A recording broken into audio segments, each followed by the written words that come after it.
சிலுக்கு சிலுக்கு சிங்காரி சிங்காரி கதையை சொல்றேன் கேளு. வணக்கம் மக்களே. தமிழ் சினிமாவில் வந்து த்ரில்லர் ஜேர்னி படம் அப்படின்றது வந்துட்டு ஒரு வருஷம் ஃபுல்லாக நிறைய படம் வந்திருக்கு. ஸோ அதுக்கு குறைவே இல்லாமல் இருக்கும். ஸோ அந்த வகையில் இந்த வாரம் ஒரு மிக முக்கிய இயக்குனரோட படம்னு சொல்லலாம். இதில் நடித்த ஹீரோவுமே வந்துட்டு பார்த்தீங்கன்னா அவருக்குமே ஒரு பெரிய கம்பேக் தேவைப்படுது, இந்த இயக்குனருக்குமே ஒரு பெரிய கம்பேக் தேவைப்படுது. ஸோ அந்த கம்பேக்காக இந்த படம் இருக்குமா இதுதான் என்னோட கேள்வி. அதை ஃபுல்ஃபில் பண்ணிச்சா அப்படின்றது தான் என்னோட விமர்சனம். ஸோ யார் என்ன படம் அப்படின்னா, நம்ம அதர்வா நடிச்சு கார்த்திக் நரேன் இயக்கத்தில் ஜேம்ஸ் பிஜாய் இசையில் வெளிவந்திருக்கிற நிறங்கள் 3 தான்.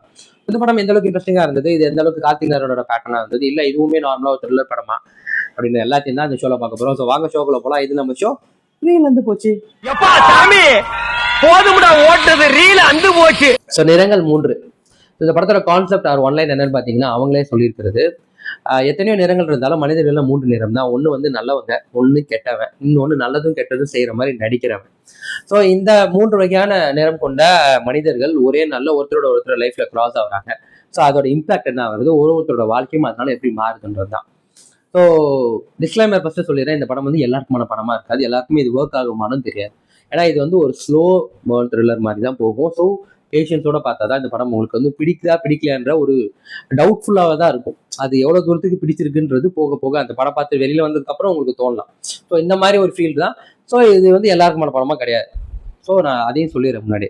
ஸோ ஃபர்ஸ்ட் இந்த படத்தோட பாசிட்டிவ் என்னன்னு பார்த்தீங்கன்னா, இந்த படத்தோட casting starting from Atharvaa, Rahman, Sarathkumar, Abhirami, இன்னுமே அம்மு அபிராமி. ஸோ இன்னுமே வந்து நிறைய பேர் வந்துட்டு இதில் பாட்டாக இருப்பாங்க. எல்லாரோட ரோலுமே வந்துட்டு, எல்லாரோட ஆக்டிங்குமே வந்துட்டு இந்த படத்துக்கு என்ன தெரியும் அதை நான் சிறப்பாக பண்ணியிருப்பேன். அதில் ஸ்பெசிஃபிக்காக அதர்வா வந்துட்டு ஒரு சினிமாக்காரனாக வருவார், ஒரு இயக்குனராகவும் ஆசைப்பட்ட ஒரு இளைஞனாக வருவார். இதுக்கு நடுவில் ஒரு போதை பழக்கத்துக்கு அடிமையாக இருப்பார். ஸோ அந்த போதை பழக்கத்துக்கு அடிமையானதுக்கப்புறம் ஒரு ஆக்டிங்லாம் நல்லாவே இருந்தது. ஸோ மற்ற இதுக்கு முன்னாடி அந்த படங்கள் எல்லாம் வந்துட்டு அதர்வாவே மறந்து போகிற அந்த மாதிரி ஒரு சூழ்நிலை வரும்போது அவருக்கு இது ஒரு முக்கியமான ஒரு படமாக நான் பார்க்குறேன். அவரோட ஆக்டிங்குமே சரி, மறுபடியும் ஸ்க்ரீனில் பார்க்குறப்ப நல்லா இருந்தது. ஸோ இவரை தாண்டி ரஹ்மான், சரத்குமார், இதுக்கு முன்னாடி அவங்க நடித்த படங்கள்ல அவங்களோட கதாபாத்திரங்கள் எந்த மாதிரி இருந்ததோ அது மாதிரி ஒரு ரசமான கதாபாத்திரம் தான். பட் அது ரொம்பவே நல்லா பண்ணியிருக்காங்க, ரொம்பவே சிறப்பாக பண்ணியிருக்காங்க. இதை தாண்டி மற்ற கதாபாத்திரங்களுமே வந்துட்டு ரொம்பவே நல்லா இருந்தது. ஃபர்ஸ்ட் திங் கேஸ்டிங் நல்லாவே இருந்தது. ஸோ ரெண்டாவது வந்து பார்த்தீங்கன்னா, இந்த படத்தோட ஸ்க்ரீன் பிளே, அது சொன்ன மாதிரி இது ஒரு ஸ்லோ ஸ்க்ரீன் பிளே தான்.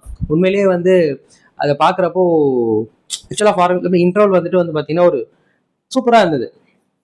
அந்த இன்ட்ரோல் நீங்கள் பார்க்குறப்போ உங்களுக்கு அந்த படம் அவ்வளோ நேரம் பார்த்துட்டு வந்ததோட இம்பாக்ட் வந்து அந்த இன்ட்ரோவில் ரொம்பவே அருமையாக இருந்ததுன்னு சொல்லணும்.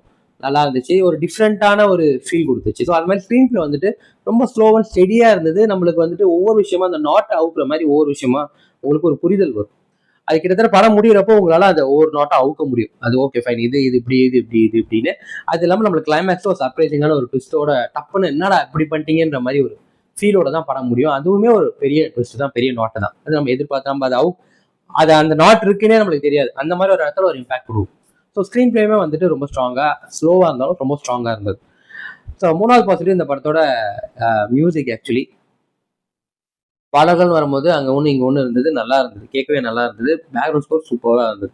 இந்த படத்துக்கு என்ன தேவையோ அதை அருமையாக கொடுத்துருந்தாங்க. சினிமாட்டோகிராஃபி அண்ட் எடிட்டிங்குமே வந்து இது மிகப்பெரிய ஒரு பங்கு இருக்கணும். ஏன்னா ஸ்டோரி வைஸ், இந்த ஸ்க்ரீன் பிளே வைஸ் வந்துட்டு நிறைய இடத்துல எடிட்டிங் பூந்து விளையாண்டுருக்காங்க. நிறைய இடத்துல ஒரு ஜம்ப் கட் மாதிரி எங்கேயுமே ஃபீல் ஆகல. ரொம்பவே வந்துட்டு அந்த ஃப்ளோவில் சூப்பராக இருந்தது. சினிமாட்டோகிராஃபியுமே நைட்டில் நடக்கிற ஸ்டோரின்றதுனால நிறைய சீன்ஸ் வந்து நைட்டில் தான் வரும். ரொம்பவே அருமையாக இருந்தது. நம்மளுக்கு எங்கேயுமே வந்துட்டு அது வந்து ரொம்ப நேச்சுரலாக இருந்தது. பயங்கரமாக ஒர்க் பண்ணியிருந்தாங்க. ஸோ டெக்னிக்கலாக இந்த படம் வந்து ஒரு மிகப்பெரிய ஸ்ட்ராங் படம்னே சொல்லலாம். ஸோ பாசிட்டிவ் இது எல்லாமே பாசிட்டிவ். அஃப்கோர்ஸ் டேரக்டருமே ஒரு பெரிய பாசிட்டிவ் தான். ஸ்க்ரீன் பிளே, ஸ்டோரி நான் சொல்லிட்டேன்.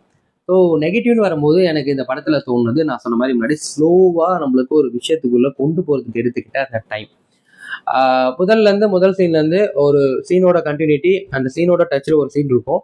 ஸோ அந்த சீன் என்ன நடந்ததுன்றது நம்மளுக்கு திருப்பியும் அடுத்த இதில் வரும்போது தான் நம்மளுக்கு ரிவீல் ஆகும். ஸோ நம்மளுக்கு இதை ஃபர்ஸ்ட் டைம் பார்க்குறப்போ அது ஒரு ஸ்லோ இம்பாக்ட் தான் கொடுக்கும். இது என்ன நடக்குது, யார் வாழ்க்கைக்குள்ளே இருக்கா, இதெல்லாம் புரியும் போது உங்களுக்கு இன்ட்ரோல் வந்துடும். ஸோ உங்களுக்கு ஒரு படம் வந்துட்டு உங்களுக்கு ஃபாஸ்ட்டாக போகிற மாதிரி ஒரு ஃபீல் கொடுக்கும். ஆனால் ஸ்க்ரீன் பிளே வைஸ் அது வந்து நம்மளுக்கு என்னன்னு, இந்த கதை எதை நோக்கி ட்ராவல் பண்ணுறதுன்ற ஒரு புரிதல் நம்மளுக்கு புரியறதுக்கு ஒரு ஹாஃப் படம் வந்துடும். ஓகே இது இப்படிதான் போகுது அப்படின்னா ஒரு படம் ஆரம்பிச்சா 20 நிமிஷத்துக்குள்ள கதைக்குள்ள வந்துடணும்வாங்க. பட் நம்மளுக்கு இதுதான் கதை, இதை நோக்கி தான் ட்ராவல் பண்ணுதான்னு புரியறதுக்கு நம்மளுக்கு இன்ட்ரோல் வந்துடும். ஓகே இன்ட்ரோலுக்கு அப்புறம் இந்த படம் இப்படிதான் ட்ராவல் பண்ண போகுதுன்னு நினைக்கிறப்போ அங்கே ஒரு வேற விதமான ஒரு பரிணாமத்தில் கொண்டு போகும். ஸோ ஒரு சில இடங்கள்ல இந்த குழப்பம் இருக்கும், ஒரு சில இடங்கள்ல வந்துட்டு கொஞ்சம் சீன்ஸ் வந்துட்டு நம்மளால ஈஸியாக யூகிக்கிற முடிகிற அளவுக்கு ஈஸியா இதை வந்து ஓகே கெஸ் பண்ணிடலாம், இப்படிதான் இருக்க போது இப்படிதான் இருக்க போகுது. ஸோ அதுவுமே கொஞ்சம் மாத்திருக்கலாம். படத்துல வந்து அந்த எனக்கு வந்து அந்த கிளைமேக்ஸ் அந்த அந்த லாஸ்ட் ட்விஸ்ட் வந்து எனக்கு சீரியஸாவே ஆக்சுவலா இதுல எப்படின்னா கெட்டவன் நல்லவன் நல்லதும் கெட்டதும் செய்யற மாதிரி நடிக்கிறவன், இது 3 பேருக்குமே நான் என்னோட புரிதல சொல்றேன். நல்லவனும் செத்துருவான், கெட்டவனும் செத்துருவான். ஆனா அந்த நல்லதும் கெட்டதும் செய்யற மாதிரி நடிக்கிறவன் நல்லா இருப்பான் அப்படின்ற மாதிரி ஒரு இம்பாக்ட்ல படம் முடியும். எனக்கு அதால அதை வந்து அந்த எண்டு வந்து என்னால ஏத்துக்க முடியல. அஃப்கோர்ஸ் அதான் யதார்த்தம், பட் அந்த யதார்த்தத்தை தாண்டி பாக்குறது தான் சினிமா. ஸோ யதார்த்தத்துல நடக்கலனாலும் அட்லீஸ்ட் சினிமாலேயாவது நடக்குது அப்படின்னு நம்ம சந்தோஷப்படும் போது அதுவுமே யதார்த்தத்தோட முடியறப்போ எனக்கு அது பெருசா எனக்கு பிடிக்கல. ஸோ அந்த கிளைமேக்ஸ் இன்னும் கொஞ்சம் சேஞ்ச் பண்ணிருக்கலாம். அப்போ நல்லவனா ஏன் இருக்கணும், நல்லது கெட்டது சேரமா நடிக்கிறவனா இருந்துட்டு போயிடலாமே தான் நம்மளுக்கு தோணும். ஸோ அந்த மாதிரி சினிமா கொடுக்குற ஒரு சின்ன பாதிப்பு பெரிய லெவல்ல பாதிக்கும். ஸோ அதையுமே நம்ம கொஞ்சம் பொறுப்புணர்வோட பண்ணணும். ஸோ எனக்கு அதுவுமே பிடிக்கல. ஸோ மற்றபடி இந்த படத்துல எனக்கு பெருசா நெகட்டிவா எனக்கு எதுவும் தோணல. கண்டிப்பா கார்த்திக் ஆரியன் படம் பார்த்து பிடிக்கிறவங்களுக்கு இந்த படம் பிடிக்கும். அதே மாதிரி ஸ்லோ பர்ன் த்ரில்லர் பிடிக்கிறவங்களுக்கும் இந்த படம் கண்டிப்பா பிடிக்கும். ஸோ எனக்கு இந்த படம் எந்த அளவுக்கு மஜாவா இருந்ததுன்னு பாத்தீங்கன்னா 100க்கு வந்து நான் வந்து 65 கொடுப்பேன். ஒரு தாராளமா ஒரு த்ரில்லர் படம் பார்க்கணும்னு நினைக்கிறவங்களுக்கு இது ஒரு நல்ல தேட்டர் எக்ஸ்பீரியன்ஸா இருக்கும். தாராளமா நீங்க தேட்டர்ல போய் பார்க்கலாம். இல்ல ஓட்டில வந்தா பார்ப்பேனாலும் ஓகே, அது ஒர்த்து தான். ஓட்டில வந்துமே நீங்க பார்க்கலாம். நீங்க கொஞ்சம் பொறுமைசாலி இல்லைன்னா இந்த படம் கண்டிப்பா நீங்க ஓட்டில வந்ததுக்கு அப்புறமே பார்க்கலாம். தாராளமா வாட்சபிள் தான்.